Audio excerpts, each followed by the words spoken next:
तो गाइस, तो आज हम देखते हैं फंक्शंस का इम्प्लीमेंटेशन प्रैक्टिकली। पिछले वाले पार्ट का ये प्रैक्टिकल वीडियो है।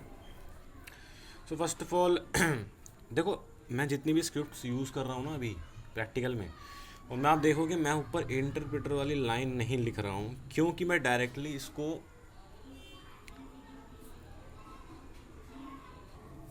बैश से या एसएस से शेल से ही मैं इसको रन कर रहा हूँ एज अ कमांड। पैरामीटर देता हूँ स्क्रिप्ट को। सो इंटरप्रेटर की नीड तब पड़ती है जब मैं उसको बीन डायरेक्टरी में से एक्सेस करता हूँ। सो खैर, इस बारे में तो बात हम पहले ही कर चुके हैं, बहुत पहले शुरुआती दौर में। तो यहाँ चलो आते हैं मुद्दे पर। तो फर्स्ट ऑफ ऑल मैंने डिफ़ाइन किया गया है स्क्रिप्ट में फंक्शन। अच्छा, एक बात और, अगर आप जानना चाहते हो ये मैंने विंडो दो सब विंडो में कैसे बांटा है टर्मक्स में, एंड तो भाई कमेंट कर देना, इस पर मैं वीडियो डाल दूँगा। ठीक है, अच्छा है वैसे ये फीचर। खैर चलो, तो फन नाम से मैंने एक फंक्शन डिफाइन किया गया है और अंदर कोड लिखा है इको टेस्टिंग। ठीक है। अच्छा, बाकी सब मैंने कमेंट आउट किया हुआ है, मतलब सब कमेंट है, सब कमेंटेड है। ये देखो, ये फन कमेंट में जिसके आगे हैश लगा दूँ वो कोड नहीं कमेंट बन जाता है, देन वो रन ही नहीं होता। ठीक है। तो सिर्फ फंक्शन की डेफिनेशंस मैंने कमेंट नहीं करी है, बाकी उसको कॉल जो मैंने किया है ना उस समय सब कमेंट कर दिया है। तो मैंने आपको समझाने के लिए, चलो अब सबसे पहले मैं इसको रन करता हूँ। 16.sh इस नाम से मैंने स्क्रिप्ट सेव करी है। अच्छा, एस एस से आप रन कर लो या बैश से ही करो, चलो बैश के पार्ट हैं तो बैश से ही करूँगा मैं। अच्छा, आउटपुट टू सेकेंड, अच्छा रुको रुको रुको, एक चीज़ और कमेंट कर देता हूँ यहाँ पे। W thence now, okay. अब देखो, अब जो है क्लियर करता हूँ पहले मैं। अब मैं स्क्रिप्ट रन करने जा रहा हूँ। देखो, सिर्फ टेस्टिंग प्रिंट हुआ। देखो फन, सबसे पहले इको टेस्टिंग मैंने फ़न जो नाम से डिफाइन किया गया है, देन फ़न को कॉल किया मैंने, ये लाइन देखो। ठीक है, मेरा टच देखते रहना जो मैं लाइन बताऊंगा। कॉल किया और प्रिंट हो गया उसके अंदर, फ़न कॉल हुआ एंड फ़न ने क्या किया जो मैंने डिफाइन किया था। मैंने बोला था फ़न को कि इको करना है तुझे, टेस्टिंग कर दिया। नाउ अब इंटरेस्टिंग बात यह है कि नाउ क्या एक नाम से मल्टीपल फंक्शंस हो सकते हैं क्या? देखो, एरर तो नहीं आएंगे, आप फंक्शंस मल्टीपल क्रिएट कर सकते हैं एक ही नाम से, बट उसका कोई फ़ायदा नहीं होता। क्यों? देख लो क्या होता है फिर अगर एक ही नाम से किया तो। अब मैं इस लाइन को वापस से एज अ कोड यूज़ करने वाला हूँ। अभी तो मैंने इसको कमेंट किया गया था, हैश मैंने हटा दिया यहाँ से। अब देखो क्या होगा। अब इसको कर देता हूँ मैं, इस पे लगाता हूँ हैश एंड इसको खोल देता हूँ। नाउ फाइल करता हूँ सेव। अब यहाँ पे मैं दोबारा चलाता हूँ, कुछ प्रिंट नहीं हुआ, मतलब इको प्रिंट हुआ। देखो न्यू लाइन बीच में, ये देखो यहाँ पे न्यू लाइन प्रिंट हो गई। इको से सिर्फ न्यू लाइन प्रिंट होती है अगर कुछ आर्गूमेंट ना दो तो देखा आपने क्या हुआ? ये पहले फंक्शन और दूसरा फंक्शन दोनों सेम नाम, चला कौन सा? ये वाला। ऐसा क्यों? ऐसा इसलिए हमेशा वो फंक्शन बैच लेगा जो सबसे लास्ट में डिफाइन किया गया हो। अब आप कहोगे ऐसा तो यहाँ पे ये वाला फंक्शन लास्ट में डिफाइंड है, बट ये वाला फंक्शन पे ये वाला फंक्शन चला था। वो इसलिए क्योंकि इस वाले फंक्शन को बैच देखता इससे पहले ही आपने इसको कॉल कर दिया, तो उसकी नज़र में सिर्फ अभी तक एक ही फंक्शन है। बट इस लाइन के बाद जब वो आया तो उसके पास अब दो फंक्शन है, उसके पास दो फंक्शन है एक ही नाम से। अब जब आप उसका नाम पुकारोगे तो सेकंड वाला ही कॉल होगा, लास्ट वाला। ठीक है, ओके आगे चलते हैं। अब इसको हम कर देते हैं, इसको भी कमेंट कर देते हैं इसको, ताकि भाई कुछ घिचपिच ना हो। जो जो मैं समझाता जाऊँगा उसको मैं करता दिखाता रहूँगा। ओके।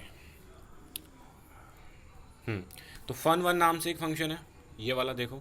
इसमें स्टेटमेंट है रिटर्न वन। ओके, अब मैं इसको खोलने जा रहा हूँ, जो मैंने इसको सबसे हैश हटाने जा रहा हूँ।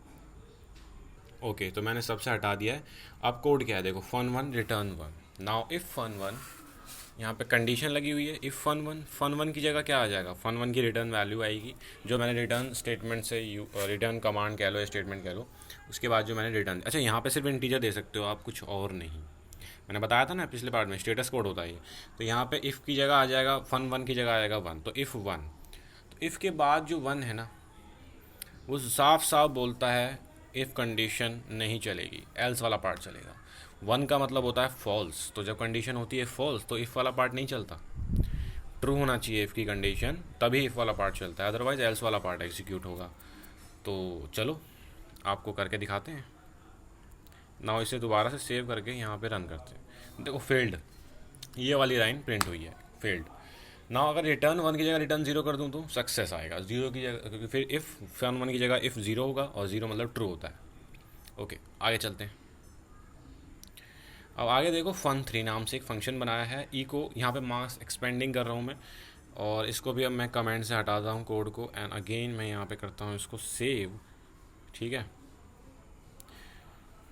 अब देखो नाउ मास एक्सपेंडिंग fun3 मैंने यहाँ कॉल कर दिया है, साथ में आर्गुमेंट्स भी दिए हैं बहुत सारे, ए बी स्पेस से, देखो स्पेस देना ज़रूरी है, वो आर्गुमेंट्स तभी अलग अलग कहलाते हैं, लाइक ए के बाद space B, then A B V G, then 1 space 2, then ये स्पेशल अलग वैल्यू, सब उठा के चला गया है, किससे, इसकी वजह से, $। आगे बढ़ें, फन वोर। अतः देखो लोकल का फंडा देखो, देखो मैंने बताया था लोकल से मैं सेम नेम से मल्टीपल वेरिएबल्स बना सकता हूँ अलग अलग फंक्शंस में। तो यहाँ देखो local x is equal to 4 and same name से local x is equal to 5, दो वेरिएबल्स हैं, और दोनों ही जब मैं fun4 चलाऊँगा तो क्या होगा देखते हैं। fun4 चला है अभी सिर्फ, तो लास्ट में ये वाला देखो, ये 4 प्रिंट हुआ है, क्योंकि भाई local x is equal to 4 and then echo 4, ये वाला प्रिंट हो गया। ओके नाउ मैं फंक्शन से बाहर x की वैल्यू एक बार प्रिंट करा के देखता हूँ, क्या प्रिंट होती है क्या, ये देखने वाली बात है, और यहीं से ही लोकल का फंडा समझ में आएगा। अब देखो फंक्शन से बाहर 4 के बाद क्या प्रिंट हुआ, न्यू लाइन, क्योंकि ये देखो कमाल की बात ये हुई कि ई को एक्स मैंने जब किया डॉलर के साथ, इस वेरिएबल को एक्सपेंड करना चाहा, तो बैश को पता ही नहीं है एक्स वेरिएबल के बारे में, क्योंकि लोकल से डिफाइन किया गया था, फंक्शन के बाहर वो इस वेरिएबल को एक्सेस नहीं कर सकता। करने की कोशिश क्या करेगा, यहाँ पे इसकी वैल्यू सिर्फ कुछ है ही नहीं, तो ई को सिर्फ समझ लो यहाँ पे ई को ही लिखा है, देन ई को से न्यू लाइन प्रिंट हो गई। ओके नाउ अब ज़रा fun5 को चला के देखें और देखें क्या होता है। चलो भाई fun5 चलो, अब देखो fun5 ने 5 प्रिंट कर दिया, बिल्कुल, क्योंकि इसकी लोकल एक्स में 5 सेव था। नाउ अगेन मैं इको को प्रिंट कराऊंगा, अगर आप सोचिए कहीं अब प्रिंट हो जाए तो बिल्कुल गलत है, अब भी प्रिंट नहीं होगा, अब न्यू लाइन ही प्रिंट होगी, क्योंकि ई को अब बाहर एक्स फंक्शन से बाहर बेचारा देख ही नहीं पा रहा है वो। अच्छा आगे बढ़ते हैं, fun6 नाम से एक फंक्शन है। अब देखो एक और बढ़िया कंसेप्ट है, echo output to S T D out, आप एज अ ये वाला सिंटेक्स देख रहे हो जहाँ पे रेड रेड हो रखा है, ये एंड ये dollar open bracket and close bracket, अंदर फंक्शन नेम लिखा है। एक्चुअली ये जो सिंटैक्स है ना, इसके अंदर आप फंक्शन नेम या कोई कमांड दे सकते हो, वो एग्जीक्यूट होती है एंड उसका आउटपुट आप कहीं यूज़ कर सकते हो, बट यहाँ मैंने इसका आउटपुट वेरिएबल में सेव करा है str नाम से। इसका आउटपुट क्या होगा फंक्शन का, भाई क्या फंक्शन, अभी मैंने कहा था फंक्शन कुछ रिटर्न नहीं करता, अभी फंक्शन यहाँ रिटर्न कर रहा है, बट यहाँ बेटा रिटर्न स्टेटमेंट से नहीं हो रहा है, यहाँ पे मैंने रिटर्न स्टेटमेंट नहीं लगाई है कोई, क्योंकि रिटर्न स्टेटमेंट सिर्फ और सिर्फ स्टेटस कोड ही रिटर्न करता है, मतलब एक इंटीजर वैल्यू। अब भाई कुछ स्ट्रिंग अगर मुझे रिटर्न करना हो, हालांकि ये देखो रेयर केस है, ऐसा कोई करता नहीं जल्दी में, लेकिन बता रहा हूँ भाई, देखो हर चीज़ बतानी है मुझे। अब यहाँ पे क्या अंदर आएगा str के, अच्छा गैस करो str में क्या सेव हुआ होगा, चलो मैं आपको प्रिंट करके बताता हूँ कि str में सेव क्या हुआ होगा। अभी देखो 5 के बाद न्यू लाइन के बाद, अब यहाँ देखो str प्रिंट करा, ये पूरा यहाँ से लेकर यहाँ तक, output to S T D out, second output array dot framework S fun dot S page out dot stand. भाई क्या है यार, ये सब इतना कचरा कैसे आ गया str में, चलो इन्वेस्टिगेट करते हैं। सबसे पहले echo output to S T D out, देखो फंक्शन में जब हम ये इस तरह से एग्जीक्यूट करते हैं और उसका आउटपुट कहीं सेव करते हैं, तो आउटपुट वो देता क्या है, फंक्शन ने जो भी S T D out standard आप, मतलब जो भी आप आउटपुट करा रहे हो ना, प्रिंट हो रहा है वहाँ से, वो ही इसके अंदर सेव होता है। लाइक मैंने ई को पहले कमांड दी, echo S T D out, echo में क्या लिखा है, output to S T D out, और ई को ने इसको उठाकर आपके मॉनिटर स्क्रीन पे प्रिंट किया होगा, बिल्कुल वहीं तो प्रिंट करते हैं। देन इको ने अगली लाइन ने भी मॉनिटर आपकी स्क्रीन पे, यानी कि टर्मस की जो आपकी स्क्रीन होती है, सेशन होता है, उसे हम स्टैंडर्ड आउटपुट स्क्रीन बोलते हैं। ध्यान रहे, आपको इतना बेसिक नॉलेज होनी चाहिए। STD out stands for standard output, जो कि आपका टर्मिनल है यहाँ पे, standard output. And standard input होता है कीबोर्ड। स्टैंडर्ड क्यों? स्टैंडर्डाइज है, इनपुट कीबोर्ड से आता है, आउटपुट टर्मिनल पे शो होता है, तो स्टैंडर्ड वर्ड यूज़ होता है इनके लिए, standard input and standard output. तो इको स्टैंडर्ड आउटपुट पे आपको जो भी लिखोगे एसटीडी आउट पे वो रीडायरेक्ट कर देगा, वहाँ पे प्रिंट करेगा। करा, अगली लाइन ने भी करा, प्रिंट एफ। अच्छा देखो, प्रिंट एफ ये सी वाला फंक्शन है, इसको चलो इग्नोर कर दो, तुम छोड़ो, ये भी इको के काम ही आता है, इको के इक्विवेलेंट है। तो इसने भी ये एसटीडी आउट पे ही प्रिंट करा। देखो, सबसे पहले आउटपुट पे STD out, second output STD out and double and ampersand का साइन। इतना तो समझ में आया आपको? ये सब स्टैंडर्ड आउटपुट पे जाके प्रिंट हुआ था सॉरी, और वहाँ से रिडायरेक्ट कर दिया गया एसटीआर पे। ठीक है, मतलब वहाँ से इसके अंदर मैंने फंक्शन 6 लिखा और सब जो भी स्टैंडर्ड आउटपुट पे इस फंक्शन द्वारा आउटपुट गया था वो सारा का सारा उठा के इसने रिटर्न कर दिया। और कहाँ रिटर्न किया है? हमने यहाँ पे इसे एसटीआर में असाइन कर दिया है। अब सुनो, अब यहाँ पे मैंने कमांड यूज़ करी है। आपको पता होगा बैच में हम कमांड्स यूज़ कर सकते हैं डायरेक्टली। यहाँ मैंने एलएक्स कमांड लगाई। एलएक्स मतलब लिस्ट। लिस्ट आपकी करंट डायरेक्टरी में जो भी मालपानी होता है, फाइल्स, फोल्डर्स, वो सारा लिस्ट शो हो जाती है ना।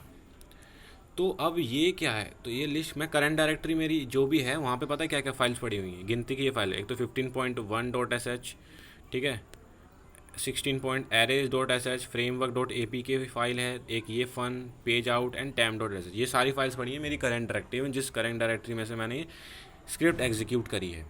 उस करंट डायरेक्टरी में एलएस से मैंने एलएस कमांड लगाई तो क्या हुआ? सब ये सब भी तो आपकी मॉनिटर स्क्रीन पे ही लिखा आता है लिस्ट, तो वो भी एक आउटपुट ही तो है, वो भी तो प्रिंट ही हुआ है ना। तो वो भी रिडायरेक्ट हो गया, वो भी इसने दे दिया वापस। आप जो भी यहाँ यूज़ करोगे, अगर वो स्टैंडर्ड आउटपुट स्क्रीन पर आउटपुट दे रहा है तो वो आपका एसटीआर में या यहाँ पे जो भी वेरिएबल में सेव कराना चाहो करा सकते हो। तो आई होप आपको समझ में आ गया होगा। एक चीज़ और मैं बताना सही समझूंगा, देखो यहाँ फन 1 रिटर्न 1 कर रहा हूँ। अभी देखो यहाँ पे मैं रिटर्न 1 अगर हटा दूँ तो अगर मैं इको लगाऊँ तो क्या होगा? अब आप कहोगे ये फन 1 की जगह क्या रिप्लेस होगा? यहाँ पे मैं कुछ रिटर्न भी नहीं कर रहा हूँ, क्या इंटीजर आएगा? क्या आएगा? जी हाँ, यहाँ इंटीजर ही आएगा, फन 1 की जगह इंटीजर ही आएगा और स्टेटस कोड ही आएगा। बट यहाँ अब मैं अपनी तरफ से रिटर्न करके स्टेटस कोड नहीं बता रहा हूँ। अब स्टेटस कोड कहाँ से पता चलेगा? फन 1 में लास्ट कमांड का स्टेटस कोड यहाँ पे आ जाएगा। मतलब जो भी लास्ट कमांड ठीक ठाक चली थी उसका स्टेटस कोड यहाँ आ जाएगा। लाइक यहाँ पे इको एक ही कमांड है, तो इको अगर सक्सेसफुली रन हुई तो उसका स्टेटस कोड 0 होगा और वो 0 यहाँ पे आएगा। अगर इको सक्सेसफुली रन नहीं हुआ तो 1 होगा। ठीक है, सिमिलरली यहाँ पे कुछ भी एलएस, नाउ अब इको सक्सेसफुली रन हुई तो ठीक है, अब नाउ एलएस सक्सेसफुली रन हुई वो देखना है। लास्ट कमांड अब ये है एलएस, तो लास्ट में जो भी चीज़ आप एग्जीक्यूट करोगे अगर उसी का स्टेटस कोड यहाँ पे आ जाएगा। ठीक है, और एक टिप और ले जाओ, अगर आप किसी चीज़ का स्टेटस कोड लास्ट में जो भी कहीं भी रन हुआ उसका स्टेटस कोड जानना हो तो ये लगा दो, इको डॉलर एंड आपका क्वेश्चन मार्क। देखो यहीं पे मैं रन करके दिखाता हूँ इसको, echo dollar and question mark 0 है ना। लास्ट में क्या रन किया था याद है? स्क्रिप्ट रन की थी ना ये, और सक्सेसफुल रन हुई थी तो स्टेटस कोड 0 है। भाई सक्सेसफुल बैच में जो भी सक्सेस हो जाता है वो 0 देता है, एंड जो सक्सेस नहीं हो पाता वो 1 देता है। आप चलो अब मैं अपनी बैच स्क्रिप्ट को ज़रा गड़बड़ कर देता हूँ, आई इको, ठीक है। अब देखो कमाल की बात क्या होती है। अब मैं जानबूझ के इसमें एरर लगवा रहा हूँ। देखो एरर आ गया लाइन नंबर 47 पे, I echo command not found. Obvious सी बात है यार, आई को कौन सी कमांड है। नाउ अब आप स्टेटस चेक करो, स्टेटस कोड देख रहे हो, नॉन ज़ीरो वैल्यू है कोई भी। मैंने आपको बताया था एरर पे कोई भी नॉन ज़ीरो वैल्यू होती है बैच में, बट अगर एरर ना हो तो 0 ही होगा पक्का।